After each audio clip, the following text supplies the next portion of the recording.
Hey everyone, my name's Jarrod King, and you're watching The Read. And tonight I am very happy to be back. I know I haven't been around for, I think, like a month now since it was my last one. It feels like it just happened. But yeah, I don't know if you've watched any of my snaps or anything earlier today. I kind of had a computer failure, so I brought my mom's computer in here. This is what I'm working on now. Thank God I have somebody else, if somebody's watching out for me. So I'm able to be on this one and still come back to you with a great interview. So let me introduce my guest tonight. Tonight's guest is a Georgia native and a man of many talents. With a bachelor's in industrial engineering and a master's in business administration, some may find his passion for being a novelist out of the ordinary. Well, if anyone's doubted him, he's proven them wrong with a completed series called the Empire Trilogy, a new book titled Through God's Eyes, and even more creative projects to come. So, how exactly did these works come about, and what part of them are a reflection of his own life?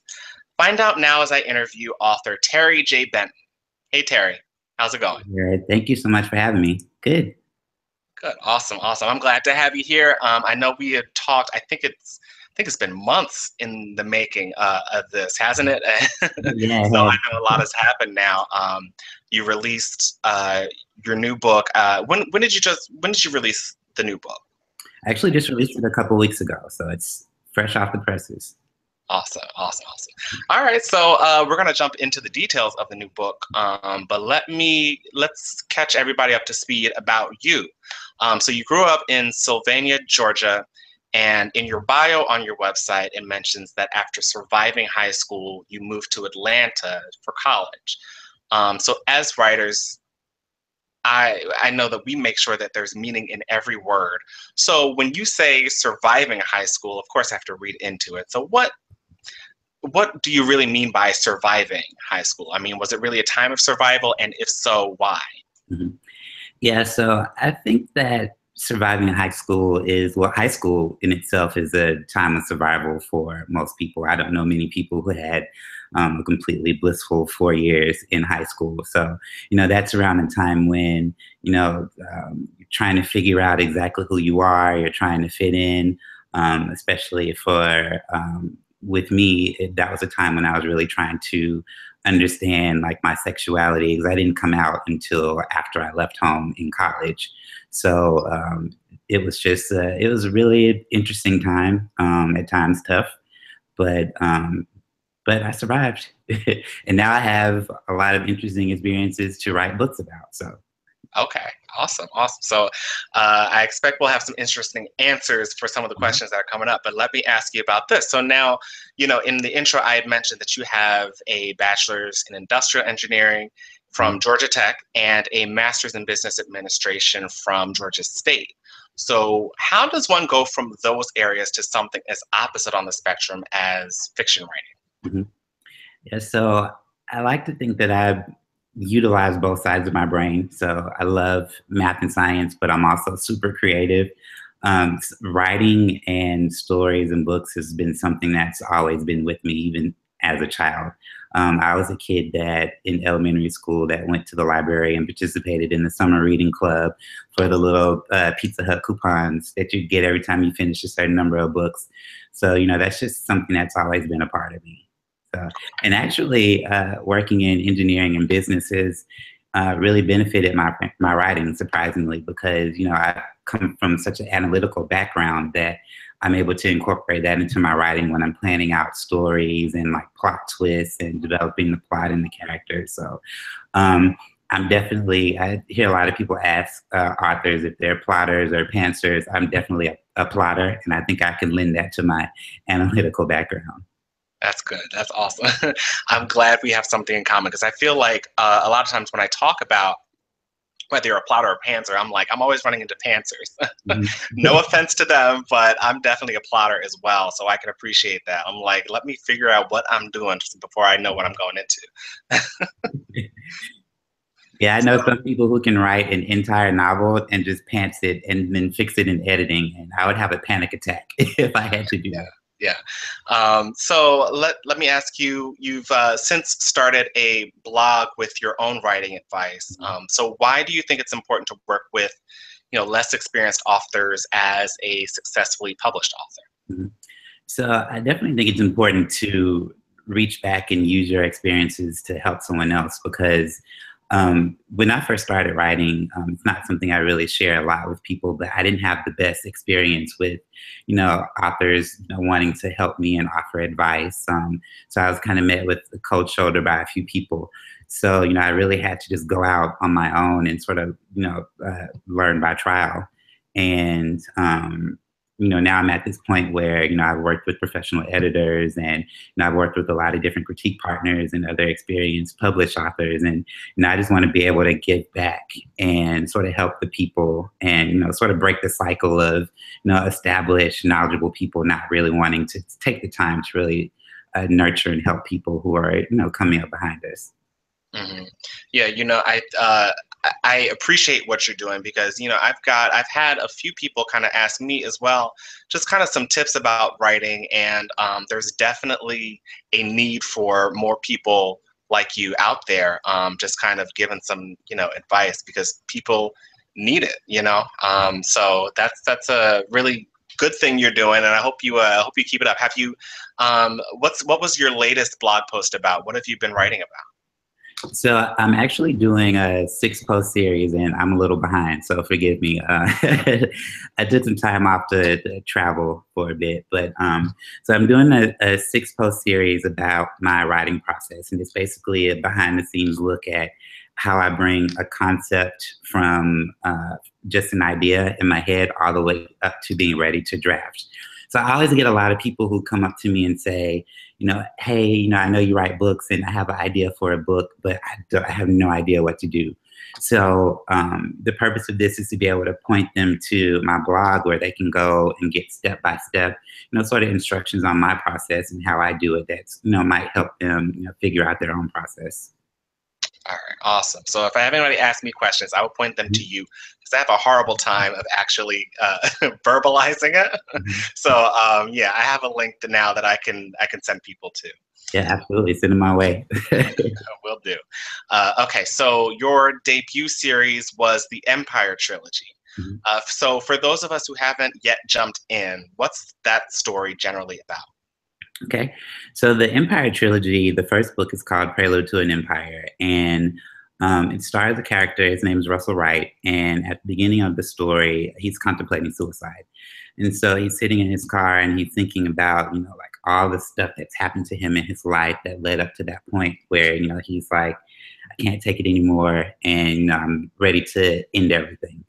And so the story goes back to his childhood, and we sort of chronicle all the events that led to him getting to this point at the opening of the book. And the major theme of that book that I wanted to explore was, how a lot of our experiences throughout our life, specifically in our childhood and our younger years, really sort of shape who we become in adulthood.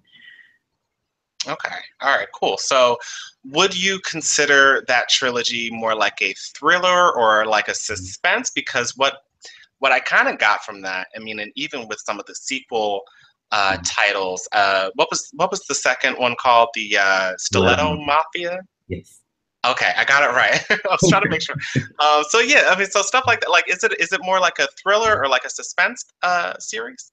So the first book in the series is, I would call it drama, contemporary, commercial. Stiletto Mafia is more action and more of a thriller and suspense.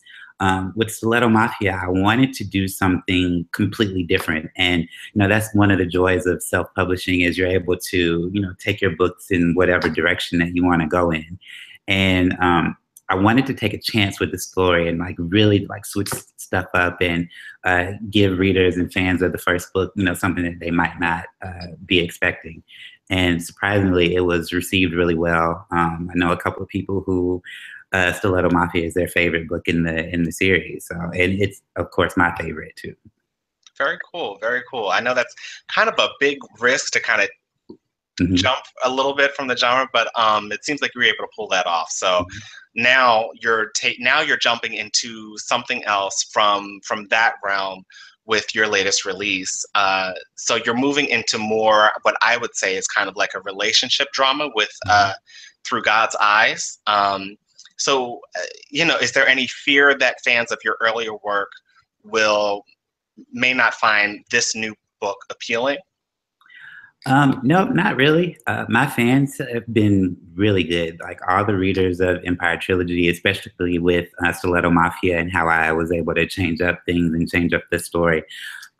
They've been very supportive, and I'm thankful that they allow me a little bit of rope to be able to try new things and explore new areas and really sort of test out my chops as a writer. Okay, so what can you tell us? What is the Through God's Eyes about? So Through God's Eyes is about Isaiah Strong, who is he's a young marketing professional, and he's always lived his life by the book. He's very practical, he's very risk averse, but he ends up falling in love with his best friend, whose name is Manny Freeman, who is just as his name suggests, he's a completely free spirit. He lives his life one day at a time, super creative. He has dreams of being a songwriter and a music producer. And it's interesting because, initially they fall madly in love. But 2 years into the relationship, Isaiah starts to question if dating Manny is the right thing because, he's trying to be supportive, but, supporting Manny's dreams is, eating away at his bank account and their savings. And so Isaiah is also struggling with other things such as, accepting his sexuality in his place of work because he works for someone who is homophobic and he's sort of closeted at work. But at work, he ends up meeting a guy called Nathan Wilder, who has all the qualities that Manny lacks and sort of tempts him and starts to make him question, his decisions and, what path he should go down. All right. So let's dive in on Isaiah's character a little bit here. So he's, like you said, he's kind of like a marketing professional. And that kind of echoes your own background in like business and industry. So is Isaiah's work life kind of inspired by your own, or is there anything in Isaiah's kind of character profile that kind of is pulled from your own life? So I would say that my professional career doesn't exactly mirror Isaiah's, but there are a lot of things that I've had to deal with in my professional career that sort of inspired Isaiah's plight at work. As a young gay professional, it's not always acceptable to, sort of be out and be yourself at work. And, I've been in several positions where, I just haven't felt comfortable, being myself. And, so I was able to use that experience to really craft the plot and some of the things that Isaiah experiences and what he goes through at his job, his career. Okay. Now, on the other hand, you have another character, Manny, and you mentioned him as a carefree, musician, very artsy. So where does the inspiration for that character come from? I would have to say Manny is the person who I wish I could be. Manny is like, I would probably more closely relate to Isaiah because we're both very practical, sort of risk averse. Like we sort of live life by the books, and I think Manny is, the polar opposite of Isaiah. And I wish that I could be like Manny at times with how he's just, he just doesn't have a care in the world. The only thing he cares about is, art, music, and creating and being happy. All right, cool. So let me get a technical question out there about the book. So one of the differences I noticed from your debut trilogy to this book was your use of present tense language in your writing. So instead of describing things like I ran to the kitchen, you describe it as I run to the kitchen. So why switch things up for this book? So what I try to do is, as I work on new projects, I try to always do something different to sort of push myself. It's, pretty standard to write in first person past or third person past. But I really want to challenge myself with Through God's Eyes and do something different. Also, I felt as if, first person present really, brought the reader a bit closer to the action and closer to Isaiah as he's going through things. And, it sort of seems as if it's happening as you're reading it versus someone telling you a story. Yeah, reading through the book, I definitely got the sense that it was kind of happening in the moment. And that, I think that kind of brought a different feeling to it. So congrats for that. There were a couple of themes that jumped out to me while reading as well. And one of them was infidelity. And another theme was kind of about being comfortable in your own skin in terms of kind of hiding your sexuality either at work or being affectionate with your partner in public. So I find when I'm writing, sometimes themes come to me with stuff that I'm dealing with in my life. So I want to ask you, like, what made you talk about these things in your story? So I originally got the idea for Through God's Eyes because I was having a conversation with a friend, and we were talking about how sometimes people who may not understand homosexuality may feel like homosexual relationships are vastly different from heterosexual relationships, but in actuality, it's they're the same. The only thing that's different is the gender of the parties who are involved in the relationship.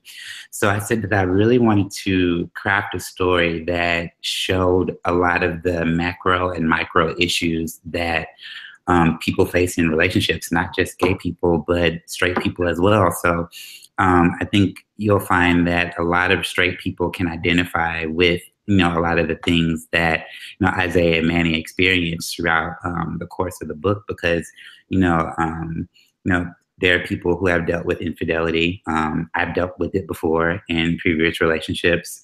There's we all deal with being comfortable in our own skin.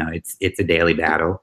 Even for me, as much progress as I've made, it's still something that you're conscious about. So there's lots of other topics that we touch on in Through God's Eyes as well. We touch on mental health, which is something that I think is very important, not only in the gay community, but also in the African American community as well. All right, cool. So I also noticed that you had a trans character in here as well. Could you briefly kind of explain maybe her storyline? Yeah, so Naomi is a trans character in the story, and actually she's one of my favorite characters. She's Isaiah's best friend, but she's also really close with Manny. And so Naomi came out to her parents at a young age when she was in high school. And, her parents didn't agree, with her. And she ended up being homeless as a result of coming out. And so she ended up befriending another trans person, Bianca, who, sort of took Naomi under her wing and, it sort of allowed her to, be herself, be comfortable, in her own skin. And, it was really one thing that I want to point out with Naomi in the opening chapter, well, not the opening chapter, but in the opening of the book, when Isaiah and Manny actually go to the nightclub where Naomi performs. She also performs in nightclubs. She does shows with, drag queens and everything. So I initially pointed out that Naomi was trans. And then, when I went back through editing, I said, I didn't feel comfortable pointing that out. So I was like, when I meet people, I don't say, hi, I'm Terry and I'm gay. I say, hi, I'm Terry, and they get to know me, that comes out. So, I felt like that was something that we didn't need to point out about Naomi until it was pertinent to the story, which when, something happens later on in the story that, we won't reveal, but, it becomes pertinent to the plot to actually reveal that then. All right, interesting. So you have plenty of story threads there, and you have a lot for readers to kind of jump in and get into. And from what I've read, it's a really interesting story. So I definitely suggest it to everyone here. And I will get into more at the end of this interview about getting your own copy. But let me move on to the next question. So I know you just released this new book, but we saw that you recently had a mentor through the author mentor match who was helping you work on a new book titled Before and After. So first of all, what was this experience like? And what was some of the best advice that you got from your mentor? So this experience was amazing. Before and after, just to give you some details about what the story is about. It's actually its own voices. Super proud of it.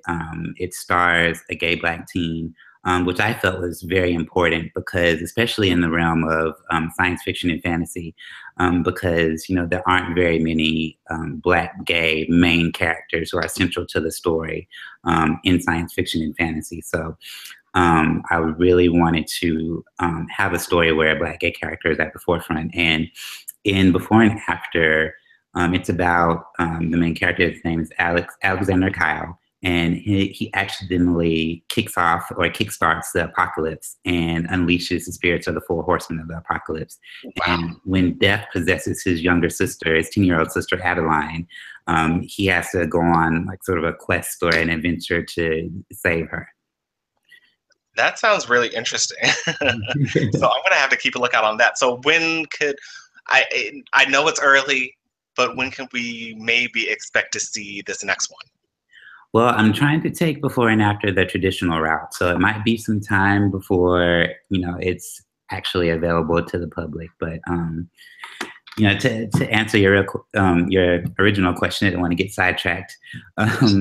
So the Author Mentor Match program has been amazing. So I'm not sure if you're familiar with the program, but there's a certain number of mentors, and you submit your materials just as if you were to query a regular literary agent, and mentors decide based on the submissions which projects they would like to take on to mentor that author and sort of help them polish the manuscript and get ready for querying. And so I participated in Before and After with my fabulous mentor, Bree Barton. She actually has a book coming out, I think, in spring of next year called Heart of Thorns. So be sure to look her up too. She's an amazing author, an amazing person as well. And like she really, really helped me transform Before and After into something really special. And I would have to say that the most important advice I got from her is we had a conversation initially where she asked me how did I feel about big revisions. And so I thought, well, I could give her my PC answer and say, oh yeah, it's completely fine. But I was like, I was like, maybe I should be honest. Like big revisions, like, they scare the crap out of me. But, I feel like it's something that you have to get comfortable with, especially, in the literary industry. So it's a little bit unnerving, but, it's something that's necessary. So I'm comfortable with it as long as you just, sort of take me slowly. So, some of her advice was, to get more comfortable with big revisions, because especially in traditional publishing, your book goes through several different rounds of big revisions before it's actually published. So.